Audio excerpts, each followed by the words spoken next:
that our government officials and all those deal with. But this is a man that was possessed, and I want to show you something on this. Read. There met him two possessed with devils. Go ahead. Coming out of the tombs. Coming out of the tombs. Exceeding fierce, so that no man might pass by that way. Go ahead. And behold, they cried out, saying, What have we to do with thee, Yeshua, thou Son of the Most High? So they cried out because they recognized Christ. They thought that Christ was going to deal with them right there, because through Christ's power, through his name, he could have cast them into the abyss where their fathers are. Read. Art thou come hither to torment us before the time? Are you come to torment us before thy time? So even the spirits know they have a certain amount of time to do what they're doing on the earth. So they are actually fearful of Yeshua. They're fearful of those who are in Christ. Now you have two separate situations here. You have a situation in which one under Christ have the power to cast out spirits. And then you have those, like your government officials and your powers, who can do certain things with spirits by making agreements with them.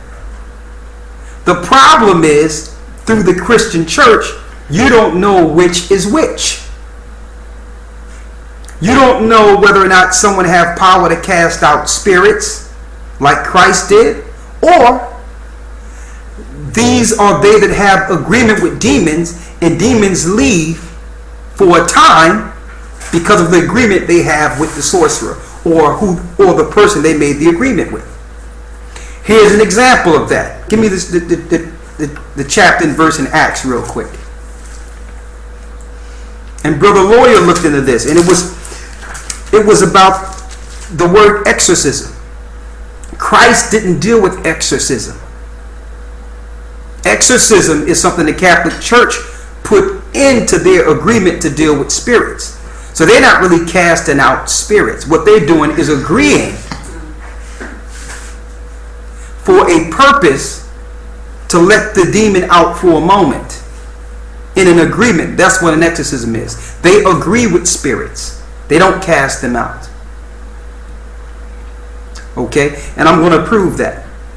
Let's get the book of Acts. Read it. Acts chapter 19 verse 13. Read it.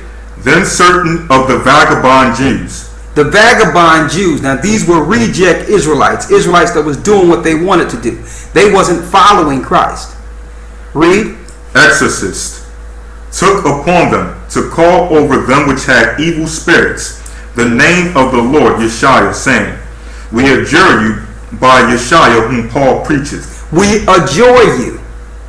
Now when you look at that word adjure, let me get that. You're in the book of Acts. 19:13. Acts 19 verse 13.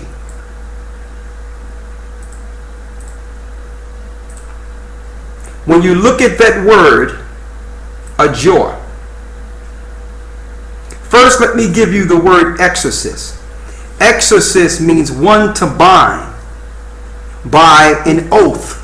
That's an agreement. That's not you actually casting something out.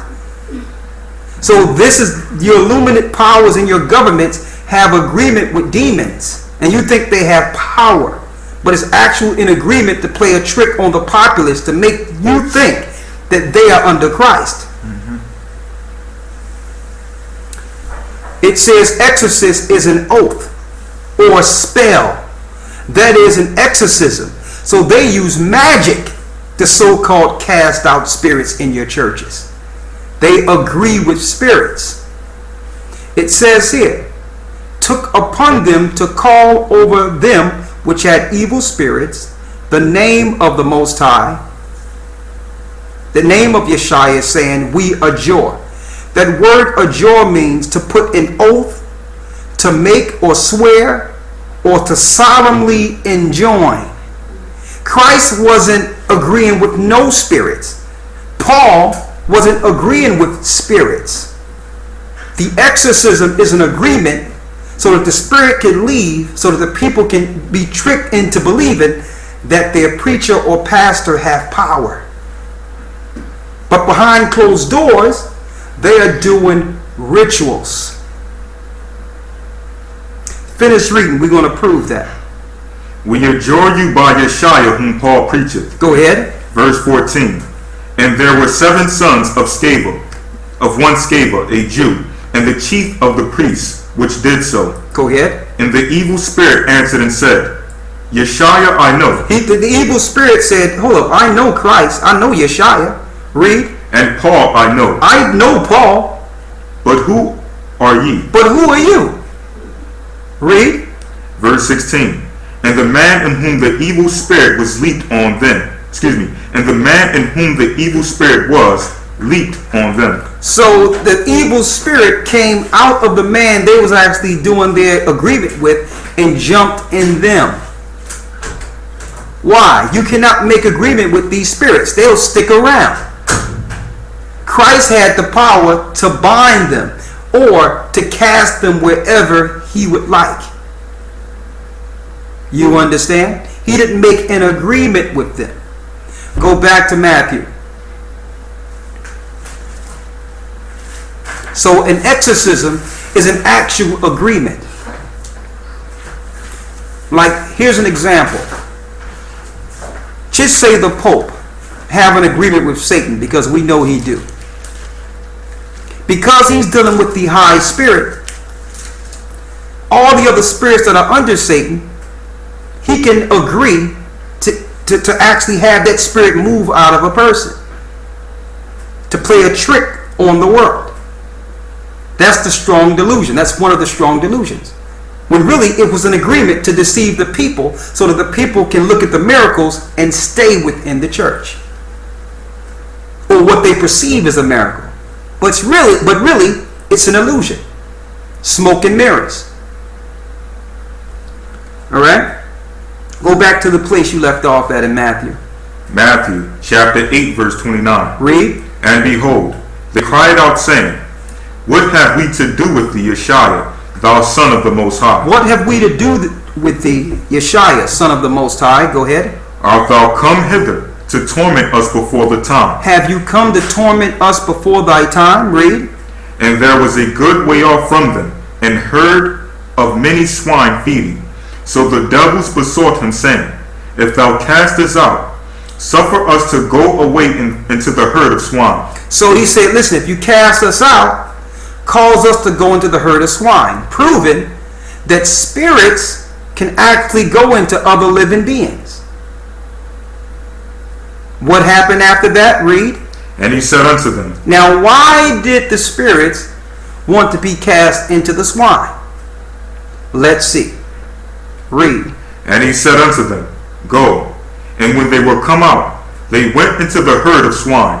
And behold, the whole herd of swine ran violently down a steep place into the sea, and perished in the waters. So the pigs died in the water. So what did the demons want? What did the spirits want? Why did they want the pigs?